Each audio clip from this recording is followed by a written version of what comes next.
Hello students, welcome to my YouTube channel biology classes. So students, आज की class में हम लोग डिस्कशन करेंगे ब्रायोफाइटा का आवास एवं वितरण के बारे में। इससे पहले वाले क्लासेस में मैं आप लोगों को पढ़ाया था कि ब्रायोफाइटा में उसके सामान्य लक्षण क्या क्या है। ये सभी चीज़ें मैं पिछले वाले क्लासेस में बता दिया था। तो जो लोग हमारे पिछले वाले क्लासेस को नहीं देखे हैं वो लोग प्लेलिस्ट में जा कर के सिस्टमेटिक तरीके से वहाँ पर वीडियो अपलोडेड है, वहाँ जा कर के आप अच्छे से देख कर के नोट्स बना लीजिए। पीछे की क्लास यदि आप नहीं देखेंगे तो शायद आगे की क्लास में भी आपको कम समझ में आए।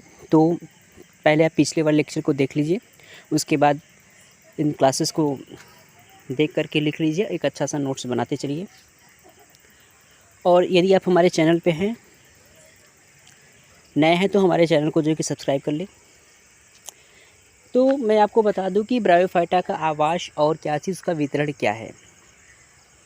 तो आवास का मतलब जानते हैं कि ब्रायोफाइटा कहाँ कहाँ पर पाए जाते हैं, किन किन स्थानों पर पाए जाते हैं। तो जहाँ पर ये पौधे पाए जाते हैं उन्हें क्या कहते हैं, आवास कहते हैं।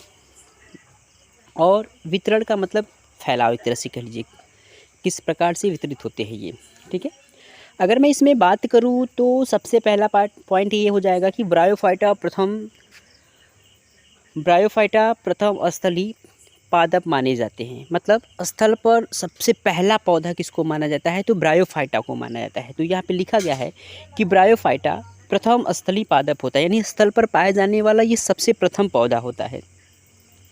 परंतु ये वातावरण की सीमित दशाओं में ही क्या होते हैं, वृद्धि कर पाते हैं। मतलब ये ऐसे जगहों पे, यानी सीमित दशाओं में क्या करते हैं, ये सीमित दशाओं में ही क्या करते हैं, वृद्धि कर पाते हैं। अब सीमित दशाओं का मतलब क्या है, नमी युक्त स्थान, यानी जहाँ पर क्या होते हो, नमी होता हो, जहाँ पर जो स्थल क्या होता हो, नम होता हो, ऐसे जगहों पे क्या करते हैं, तो ऐसे जगहों पे ज़्यादा मात्रा में क्या करते हैं, वृद्धि करते हैं।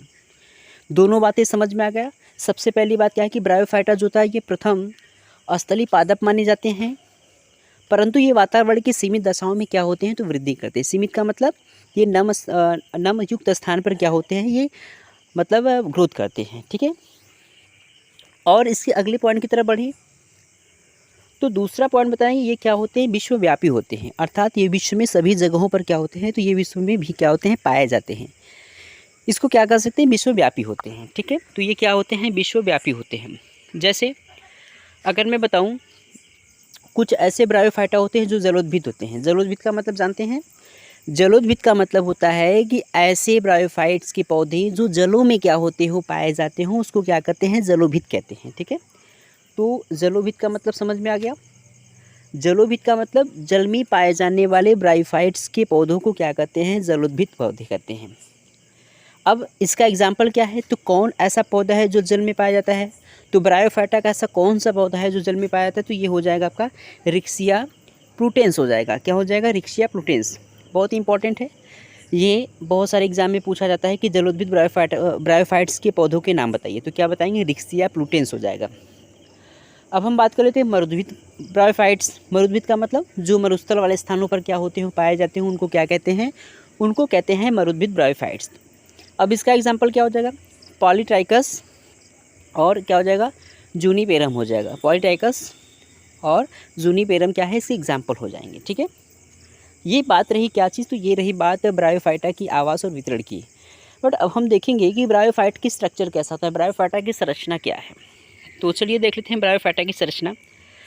तो जो ब्रायोफाइट की संरचना है, ब्रायोफाइट का संरचना जो होता है, इसके मुख्य भाग क्या होते हैं, तो ब्रायोफाइट का मुख्य पौधा युग्मकोद्भिद होते हैं। क्या होते हैं, युग्मकोद्भिद होते हैं, जो दो स्वरूपों में क्या होते हैं, तो दो स्वरूपों में पाए जाते हैं। अर्थात ये दो रूपों में क्या होते हैं, पाए जाते हैं। मतलब कि जितनी भी ब्रायोफाइटा के प्लांट हैं, सभी प्रकार की ब्रायोफाइटा के जो पौधे होते हैं वो क्या होते हैं, तो ज़्यादातर जो होते हैं ये युग्मकोद्भिद होते हैं। अब युग्मकोद्भिद को इंग्लिश में क्या कहते हैं, गैमेटोफाइट्स कहते हैं। अब हम आपको बताए थे गैमेटोफाइट्स का मतलब क्या है, यानी युग्मकोद्भिद का जो मतलब है उसका क्या मतलब। मैंने बताया था कि ऐसे ब्रायोफाइटा के पौधे जो युग्मकों का क्या करते हो, निर्माण करते हो। किसका, युग्मकों का क्या करते हो, निर्माण करते हो। ऐसे पौधों को क्या कहते हैं, युग्मकोद्भिद पौधे कहते हैं। अर्थात ब्रायोफाइटा में पाए जाने वाले जो भी प्लांट होते हैं, जो भी पौधे होते हैं, ये सभी पौधे क्या करते हैं, तो ये सभी पौधे युग्मक का क्या करते हैं, निर्माण करते हैं। क्या करते हैं, युग्मक का निर्माण करते हैं, इसलिए इनको क्या कहते हैं, युग्मकोद्भिद कहते हैं। अब जितने भी ये पौधे होते हैं ये दो स्वरूपों में पाए जाते हैं, अर्थात ये दो रूपों में क्या होते हैं, पाए जाते हैं। पहला होता है सुकाय स्वरूप होता है, दूसरा क्या होता है, परडिल स्वरूप होता है। ठीक है, इंग्लिश में कहते हैं थैलोइड्स फॉर्म और क्या कहेंगे, लीफी फॉर्म कहेंगे। सुकाय स्वरूप होता है, दूसरा क्या होता है, परडिल स्वरूप। अब चलिए इन दोनों के बारे में क्या कर लेते हैं, समझ लेते हैं कि इन दोनों के बारे में क्या है। तो सबसे पहले हेडिंग हो जाएगा सुकाय स्वरूप। तो सुकाय स्वरूप में बताएंगे कि इसमें वास्तविक तना, जड़, पत्तियां नहीं पाए जाते हैं। मतलब इसमें जो होता है, मतलब इनमें जो वास्तविक जड़, तना तथा पत्तियां जो होते हैं ये नहीं पाए जाते। इसमें वास्तविक जड़, तना, पत्तियां जो होते हैं पूर्ण रूप में या कह लीजिए कि नहीं पाए जाते हैं। ठीक है, तो ऐसे पौधे को हम क्या कर सकते हैं, सुकाय कह सकते हैं। अब सुकाय की और बातों की, अगर सुकाय की और बातों की बात कर लें, इसकी और बातें और क्या बता देंगे, इनमें क्या होता है, मूलाभास एक कोशिकीय एवं क्या होते हैं, अशाखित होते हैं। कल की क्लासेस में मैं आप लोगों को बताया था कि मूलाभास क्या होता है। मूलाभास का मतलब मैंने बताया था, ठीक है। और एक कोशिकी का मतलब जानते हैं, अशाखित का मतलब जिसमें कोई शाखा ना होते हो। तो ये जो पाए जाते हैं पौधे, इस प्रकार के जो पौधे होते हैं, थैलॉइड्स जो पौधे होते हैं वो क्या होते हैं, तो मूलाभास होते हैं, एक कोशिकीय होते हैं और क्या होते हैं, अशाखित होते हैं। अगर आपसे पूछा जाए कि बताइए सुकाय ब्रायोफाइटा के उदाहरण, यानी सुकाय स्वरूप ब्रायोफाइटा वर्ग के पौधों का नाम बताइए, तो इसका उदाहरण क्या हो जाएगा, रिक्सिया मार्केंसिया हो जाएगा। क्या हो जाएगा, रिक्सिया मार्केंसिया। अगर आपसे पूछा जाए कि बताइए सुकाय ब्रायोफाइटा के उदाहरण बताइए, तो क्या बताएंगे, रिक्सिया मार्केंसिया। ये क्या है, ये सुकाय का क्या है, उदाहरण है। अब हम लोग क्या करेंगे, दूसरे वाले पे डिस्कशन कर लेते हैं। दूसरा वाला बताएंगे परडी स्वरूप, इसको इंग्लिश में क्या कहते हैं, लीफी फॉर्म कहते हैं। इनमें जड़, तना, पत्ती जैसी क्या होती संरचना पाई जाती है। ठीक है, मतलब इनमें जड़, तना, पत्ती नहीं पाई जाती हैं, बट इनके जैसी क्या होती कुछ संरचनाएं पाई जाती हैं। और इस प्रकार के पौधों को हम क्या कहते हैं, परडी स्वरूप कहते हैं। और इनका जो मूलाभास होता है वो क्या होता है, बहुकोशिकीय शाखित होता है। यानी इनके क्या होता है, मूलाभास होते हैं वो बहुकोशीय होते हैं एवं शाखित होते हैं। आपने देखा सुकाय में कि सुकाय में पाए जाने वाले जो थे वो क्या थे, उनके जो मूलाभास थे वह एक कोशीय और अशाखित था। बट यहाँ पे क्या है, यहाँ पे परली स्वरूप में बताएं कि इनका जो मूलाभास होता है वह बहुकोशिकीय एवं क्या होता है, शाखित होता है। एग्जाम्पल में क्या बताएंगे इसका एग्जाम्पल हो जाएगा पॉलीट्राइकम हो जाएगा, पॉलीट्राइकम हो जाएगा, फ्यूनेरिया हो जाएगा। ठीक है, पॉलीट्राइकम और फ्यूनेरिया ये दोनों किसके उदाहरण है, तो यह दोनों अब हम देखते हैं कुछ नोट्स की बातें देख लेते हैं। नोट्स में अगर हम एक आपको बात बताएं कि जो ब्रायोफाइटा में आने वाले सबसे छोटे पौधे और सबसे बड़े पौधे, बहुत इंपॉर्टेंट ये लाइनिंग है। इसलिए इम्पॉर्टेंट है क्योंकि ये पेपर बहुत सारे कॉम्पिटिटिव एग्ज़ाम में आ चुके हैं। मैंने देखा था पहले सीपीएमटी का एग्ज़ाम होता तो सीपीएमटी में, अब तो नीट होने लगा है। तो नीट के, सीपीएमटी में और अन्य प्रकार के ऐसे मेडिकल से रिलेटेड जितने भी होते हैं एग्ज़ाम वगैरह, तो उसमें क्या है कि इस टाइप्स का क्वेश्चन आते हैं ज़्यादातर। ठीक है, तो यहाँ पे जो क्वेश्चन है क्या पूछा जा सकता है कि ब्रायोफाइटा का सबसे छोटा पौधा का नाम क्या है, सबसे बड़े पौधे का नाम क्या है, बहुत इंपॉर्टेंट है। तो मैं यहाँ पे बता दूँ आपको कि ब्रायोफाइटा में सबसे छोटा जो पौधा है, यानी सबसे छोटा ब्रायोफाइटा कौन है, ब्रायोफाइट्स कौन है, तो क्या हो जाएगा, जुप्सिस हो जाएगा। क्या हो जाएगा, जुप्सिस और अर्जेंटाटा हो जाएगा। क्या हो जाएगा, अर्जेंटाटा, जुप्सिस अर्जेंटाटा क्या है, ये सबसे छोटा पौधा है। किसका, किस वर्ग का, तो ये बताएंगे जुप्सिस अर्जेंटाटा जो होता है ये सबसे छोटा होता है ब्रायोफाइटा के।